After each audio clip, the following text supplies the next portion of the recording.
Crime లపై తెలంగాణ పోలీసులు ఉక్కుపాదం మోపుతున్నారు. వరుసగా ఆక్టోపస్ ఆపరేషన్లతో సైబర్ క్రైమ్ కేటుగాళ్లలో వణుకు పుట్టిస్తోంది. ఆపరేషన్ ఆక్టోపస్ 3.0తో గోస్ట్ సిమ్ నెట్వర్క్ గుట్టు రట్టు చేశారు. 13 రాష్ట్రాల్లో 7 రోజుల పాటు జరిగే ఈ సోదాలు మొత్తం 66 మందిని అరెస్ట్ చేశారు పోలీసులు. 544 సిమ్ కార్డులలో 112 యాక్టివ్ సిమ్ కార్డులను గుర్తించారు. 44 గోస్ట్ సిమ్ వినియోగదారులని అరెస్ట్ చేశారు. 76 సైబర్ నేరాల్లో నెట్వర్క్ పాత్రను గుర్తించారు. 101.87 కోట్ల మోసాలకు పాల్పడింది ఈ ముఠా.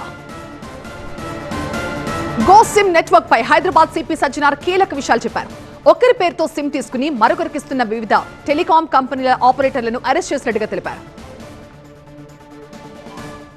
Mule account holders plus banking వ్యవస్థ ఉంది.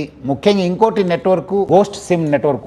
అంటే గోస్ట్ సిమ్ అంటే నా పేరుతోనే ఉన్న సిమ్ ఇంకోటి వాడు వాడడము అంతే. అది పేరంతా నాదే ఉంటుంది, సిమ్ కూడా నాదే ఉంటుంది, నాదే బయోమెట్రిక్స్ ఉంటుంది, నాదే ఆధార్ కార్డు ఉంటుంది. బట్ అది యూజ్ చేసేవాళ్ళు వేరే వాళ్ళు. అది ఒక గోస్ట్ సిమ్ నెట్వర్క్. దాన్ని ఛేదించడానికి మనము ఆక్టోపస్ 3.0 స్టార్ట్ చేయడం జరిగింది. సో దాదాపు 10 రోజు ఆల్మోస్ట్ 13 స్టేట్స్లో మనము ఈ ఒక ఆపరేషన్ చేపట్టాను. సో దాదాపు 66 మందిని మనము అరెస్ట్ చేయడం జరిగింది. Hundreds of crores of cheating వీళ్ళందరూ కూడా పాల్గొన్నారు. దాంట్లో మనము ఐడెంటిఫై చేసింది 44 మంది గోస్ట్ సిమ్ హోల్డర్స్. ఇలాంటి గోస్ట్ సిమ్ని ఒక్కసారి అన్ని కలెక్ట్ చేసి వీరు సైబర్ క్రిమినల్స్ ఇచ్చే ఒక ఇద్దరు కూడా గోస్ట్ సిమ్ సప్లయర్స్ కూడా అరెస్ట్ చేయడం జరిగింది. సో దాన్ని మనము ఛేదించడానికే ఈ ఆక్టోపస్ 3.0ని పెట్టడం జరిగింది.